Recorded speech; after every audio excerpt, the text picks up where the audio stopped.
তৃণমূল নেতাদের এবং সরকারি মদতে ওয়াকফ সম্পত্তি বেআইনিভাবে বিক্রির অভিযোগ উঠল। উদ্ধারে নামল বাংলার ওয়াকফ বাঁচাও মঞ্চ। তৃণমূল নেতাদের এবং সরকারি মদতে ওয়াকফ সম্পত্তি বেআইনিভাবে বিক্রির অভিযোগ উঠেছে। এই ওয়াকফ সম্পত্তি উদ্ধারে নামল বাংলার ওয়াকফ বাঁচাও মঞ্চ।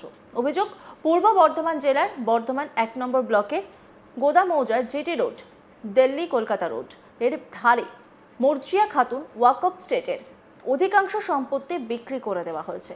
কোটি কোটি টাকার সম্পত্তি শাসক দলের মদতে কিছু অসাধু লোকের দ্বারা বিক্রি করা হয়েছে বলে অভিযোগ।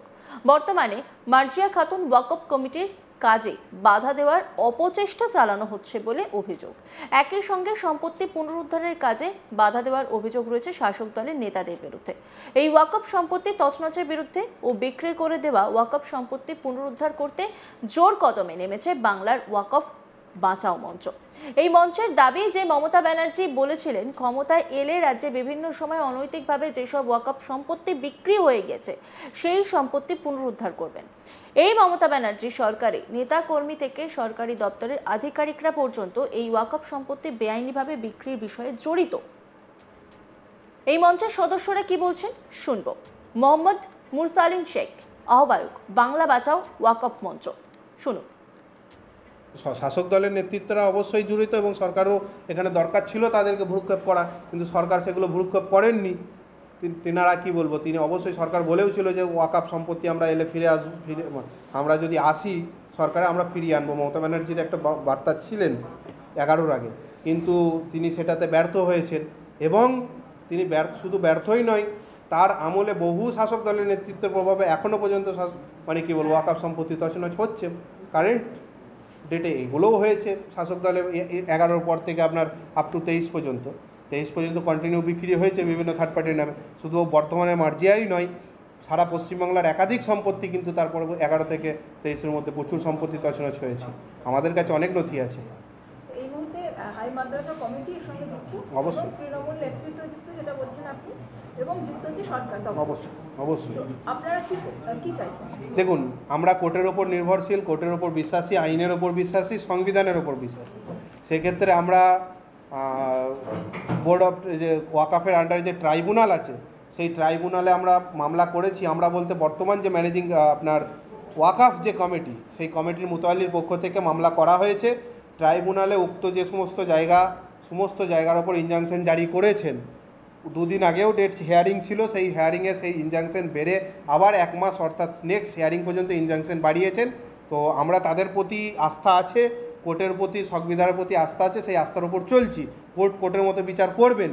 কিন্তু আমরা আপামর জনগণ এটা যে এত বড় সম্পত্তি তছনছ হয়েছে সেই তছনছের একটা আমরা নিন্দা জানিয়ে, এবং এটা যাতে কোর্টের মাধ্যমেই ফিরে আসবে, কিন্তু আমরা আপামর জনগণ সাধারণ মানুষ এর মধ্যে নেমেছি, আমরা পথে নেমেছি যাতে এগুলো ফিরে আসতে আরও তাড়াতাড়ি হয়। এবং যেটা উদ্দেশ্য যেগুলো ছিল ওয়াকফ সম্পত্তির যে সমস্ত উদ্দেশ্য ভালো কাজে গরিব মানুষের শিক্ষা স্বাস্থ্যের জন্য ব্যবহৃত হবে, সেই উদ্দেশ্যগুলো তাড়াতাড়ি সফল হয় তার জন্য আমরা আন্দোলন করছি বা প্রেস মিট করছি। মঞ্চের আহ্বায়ক মোহাম্মদ মুরসালিন ফারহানের দাবি, 2011 সালের আগে মুখ্যমন্ত্রী মমতা ব্যানার্জি ওয়াকফ সম্পত্তি ফিরিয়ে দেওয়ার প্রতিশ্রুতি দিলেও তা আজ বাস্তবায়িত হচ্ছে না। অভিযোগ, বর্ধমান শহরের কেশবগঞ্জ চটি এলাকায় জেটি রোডের ধারে মর্জিয়া ওয়াকফ স্টেটের প্রায় 3.5 একর ওয়াকফ জমির অধিকাংশই বেআইনিভাবে বিক্রি হয়ে গিয়েছে। অথচ এই জমি মূলত মুসলিম সমাজের গরিব, অনাথ ও অসহায়দের শিক্ষা ও স্বাস্থ্য ক্ষেত্রে ব্যবহারের উদ্দেশ্যে মৃতা মর্জিয়া খাতুন ওয়াকফকে দান করেন। অভিযোগ, বর্ধমান হাই মাদ্রাসার প্রাক্তন কয়েকজন কর্তা এবং প্রাক্তন প্রধান শিক্ষক, বর্তমানে উক্ত মাদ্রাসার সেক্রেটারি মোহাম্মদ ফারুক এই দুর্নীতির সঙ্গে প্রত্যক্ষভাবে জড়িত। এই মোহাম্মদ ফারুক শাসক দল তৃণমূলের একজন নেতা। অভিযোগ, সম্পত্তির দখল বদল ঘটিয়ে জমির দলিল ও রেকর্ড বেআইনিভাবে অন্যদের নামে করে ফেলা হয়েছে এনাদের উদ্যোগে। বর্তমানে ওই জায়গায় নার্সিংহোম, শোরুম সহ একাধিক ব্যবসায়িক প্রতিষ্ঠান গড়ে উঠেছে। 12 থেকে 14 জনের নামে হস্তান্তর হয়ে গেছে ওয়াকফ সম্পত্তি।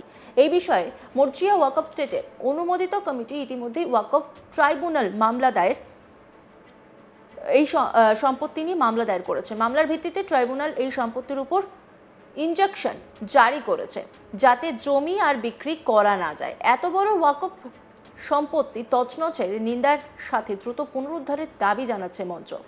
তারা চান ওই জায়গায় শিক্ষা ও স্বাস্থ্য স্বার্থে ব্যবহার হোক। মোহাম্মদ মুরসালিন শেখ তিনি কি বলছেন শুনব। 3.5 একর জায়গা টোটাল সম্পত্তি, যার মিনিমাম 70 থেকে 80% সম্পত্তি তছনছ হয়েছে। বাজার মূল্য কত?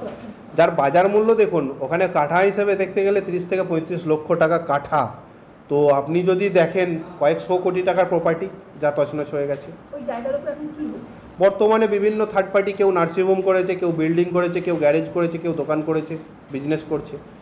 কারা বিক্রি করলো কিভাবে? দেখুন, এর সঙ্গে জড়িত মূলত বর্ধমান হাই মাদ্রাসা যেটা আছে, উক্ত হাই মাদ্রাসার ম্যানেজিং কমিটির যারা সেক্রেটারি এবং প্রধান শিক্ষক, তারা মানে কি বলবো, ফেক অর্ডার, যেটা ওয়াকআপ সম্পত্তির একটা ফেক অর্ডার দেখিয়ে সেগুলো বিক্রি করেছে।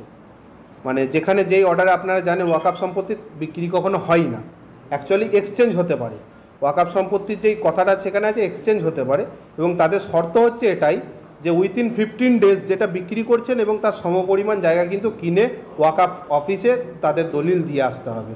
তো এক্সচেঞ্জ হতে পারে, বিক্রি হয় না। কিন্তু সে সমস্ত অর্ডার দেখিয়ে তার অপব্যবহার করে তারা কিন্তু থার্ড পার্টির নামে বিক্রি করে দিয়েছে একদম পরিপূর্ণ, যেটা কিন্তু আইনত একবারে অবৈধ। জায়গা ছিল কার? ছিল অ্যাকচুয়ালি মরহুম মর্জিয়া খাতুন বলে, যিনি আনুমানিক 1946 খ্রিস্টাব্দে তৎকালীন সময়ে টিকরহাট জুনিয়র মাদ্রাসার নামে ওয়াকফ করেছিলেন বা দান করে গিয়েছিলেন। তার শর্ত ছিল এগুলো যে এ সমস্ত সম্পত্তি আমার উক্ত মাদ্রাসা এবং যেই মাদ্রাসায় পড়াশোনা করছে গরিব এতিম যাদের পিতামাতা নেই তাদের শিক্ষাক্ষেত্রে ব্যয় হবে, এবং আপামর জনগণ সাধারণ মুসলমান যারা গরিব তাদের বিভিন্ন সাহায্য তাদের কল্যাণের জন্য ব্যবহৃত হবে।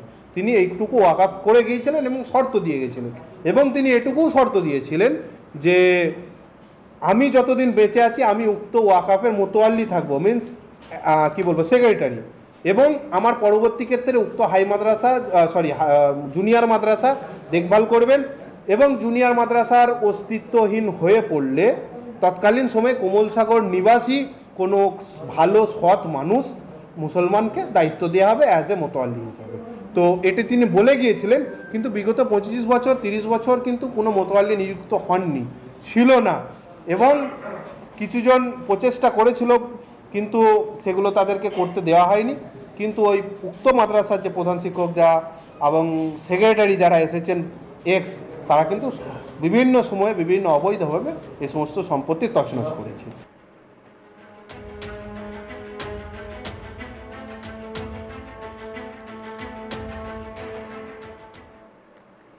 অন্যান্য খবরের আপডেটের জন্য অবশ্যই নজর রাখুন আজ তাক বাংলার ইউটিউব স্ট্রিমিংয়ে। লাইক, কমেন্ট, শেয়ার এবং সাবস্ক্রাইব করতে ভুলবেন না। হোয়াটসঅ্যাপেও নজর রাখুন, সেখানেও রয়েছে আজ তাক বাংলা।